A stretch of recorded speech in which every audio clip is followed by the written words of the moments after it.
یہ بینچ اچھا نہیں ہے اور وہ دوسرا بینچ اچھا ہے, آدھا کوٹ اچھا نہیں ہے اور فل کوٹ اچھا ہے, تو کیا ایسی جادوگری ہے جو فل کوٹ کے اندر ہے؟ اور بار اس پہ انہوں نے اٹارنی جنرل نے کہا جی کہ عدلیہ کی آزادی کے ساتھ ساتھ عدلیہ کے اوپر اعتماد کا معاملہ بھی ہے. اگین انہوں نے پھر ایک لوز بال کی اس پہ, پھر ان کو جسٹس عائشہ ملک نے جو ہے وہ پکڑ لیا. انہوں نے کہا جی کہ اس کا یہ مطلب ہے کہ آپ کو اس بینچ کے اوپر اعتبار نہیں ہے. آپ ایسا کریں, آپ ایک لائن ڈرا کر لیں کہ یہ جو کیسز ہیں یہ ہاف کورٹ سن سکتی ہے, یہ 8 ممبر سن سکتے ہیں, یہ 10 ممبر سن سکتے ہیں, اور اس طرح کے کیسز جو ہے وہ فل کورٹ سن سکتی ہے. پہلے ایک چیز کو آپ کلیئر کریں. پھر جسٹس منیب اختر بیچ میں بولے, انہوں نے کہا جی 3 کہو 5 کہو 7 کہو, یہ سب آپ لوگ جو باتیں کر رہے ہیں, آپ مجھے یہ بتائیں کہ جو حکومت نے ایک یہ آئین بنایا, یہ جو سوری ایکٹ بنایا ہے, اس کے اندر حکومت نے خود لکھا ہوا ہے کہ جو بینچ بنانے کا اختیار ہے وہ ایک کمیٹی کے پاس چلا جائے گا. جب یہ بینچ بنانے کا اختیار ایک کمیٹی کے پاس چلا جائے گا تو وہ اس کے اندر ہی یہ لکھا ہوا ہے کہ جو آئینی معاملات ہوں گے, آئینی معاملات کی تشریح کا جو معاملہ ہوگا, اس کی جو تشریح ہے وہ کمیٹی کم از کم 5 ممبر بینچ بنائے گی.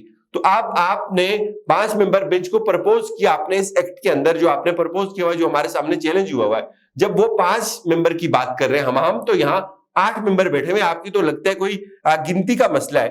آپ کا جواب آپ کو مل جاتا ہے اسی پٹیشن کے اندر جو آپ کی خود پارلیمنٹ نے بنائی ہوئی ہے. آپ یا تو اس کو کنٹراڈکٹ کریں, آپ یہ کہیں کہ انہوں نے 5 ممبر کا نہیں لکھا ہوا, انہوں نے فل کوٹ کا لکھا ہوا ہے, تو پھر ہم ٹھیک ہے فل کوٹ بنا دیتے ہیں. یہ تو آپ اب کس منہ سے یہ بات سپریم کورٹ سے آپ یہ کہہ رہے ہیں کہ ہمیں فل کوٹ چاہیے, جبکہ خود آپ کہہ رہے ہیں آپ اس پرپوز ایکٹ کے اندر کے کم از کم 5 ججز ہونے چاہیے. تو اگین وہ بیچارے تھوڑے سے پٹا گئے کہ یار یہ کیا ہو رہا ہے ان کے ساتھ. ان کو بیسیکلی سمجھ نہیں آ رہی تھی کہ چونکہ آج جو 8 ججز تھے نا, وہ ایسی تیاری کر کے آئے ہوئے تھے, ایسا بیلنس چل رہی تھی آج کورٹ ہیئرنگ جس کی کوئی ایگزامپل ہی اس سے پہلے ہم نے نہیں دیکھی. بڑی زبردست اور بڑی سموتھ قسم کی جو ہے وہ ہیئرنگ تھی. اس پہ انہوں نے کہا جی کہ آپ تھوڑا سا اپنی گنتی کو ٹھیک کریں, ہم یہاں 5 کے بجائے 8 ججز جو ہے وہ بیٹھے ہوئے. اور اس پہ پھر جسٹس عائشہ ملک بولی, انہوں نے کہا کہ آپ بار بار فل کورٹ کی بات کر رہے ہیں, ہم یہاں جو بیٹھے ہوئے ہم نے آپ کی استطاعت جو ہے وہ اس کو دیکھ لیا ہے, کوئی اور بات کریں, اس سے آگے بڑھیں, پلیز موو آن. اس کے بعد پھر وہ جو اٹارنی جنرل تھے انہوں نے بڑا زور لگایا 1970 میں, کبھی 72 میں کیا ہوا, پھر وہ بار بار آتے تھے, کبھی ایک کیس کے اوپر کبھی دوسرے کیس کے اوپر, لیکن وہ ججز کو نا بالکل یقین مانے مطمئن نہیں کر سکے. تو اس پہ چیف صاحب نے ان سے پوچھا کہ ہم نے آپ سے ایک ریکارڈ مانگا تھا, آپ نے ہمیں وہ لا کے دیا ہے؟ تو کہتے جی وہ ریکارڈ تو بھی میرے پاس آ گیا, تو بس وہ میں آپ کو لا کے دے رہا ہوں. تو بیسکلی سپریم کورٹ جو ہے نا وہ انہوں نے ایک لمبی بریک لی ہے, اس کے بعد وہ ایک بہت بڑا جمپ مارنے جا رہے ہیں. جب انہوں نے ریکارڈ مانگا نا تو میں نے فواد چودھری صاحب کو پوچھا کہ سر آپ کا وزڈم کیا کہتا ہے, ریکارڈ کیوں مانگ رہی ہے کورٹ؟ انہوں نے کہا بھائی ریکارڈ مانگا جائے گا, اور جو انہوں نے تقریریں کی ہوئی, جو انہوں نے بدماشی کی ہوئی, آنکھیں دکھائی ہوئی ہیں, ذرا پتہ تو چلے. جو آج جو سوال اٹھا ہے لیجسلیٹو کمپیٹنس کا, کیا ان کو کیوں یہ سوجی, ان کو یہ خیال کیوں آیا, اس طرح کی انہوں نے جو شرارت کی ہے اس کے پیچھے مائنڈ کیا تھا, کیا وجہ کیا تھی؟ تو ذرا وہ تو چیک کرے کورٹ, اور اس کے بعد پھر ظاہر ہے پھر ان کو پھڑکایا جائے گا. اس پہ چیف صاحب نے اٹارنی جنرل کی جب دلائل ختم ہو گئے, بیسیکلی دلائل تھے ہی نہیں, وقت ضائع کر رہے تھے وہ کورٹ کا, اور سب لوگ یہ دیکھ رہے تھے کہ کیا ہو رہا ہے, اور ان کو بڑے باؤنسر پڑے آج. تو اس پہ چیف صاحب نے کہا جی ہمیں مزید بھی رہنمائی چاہیے.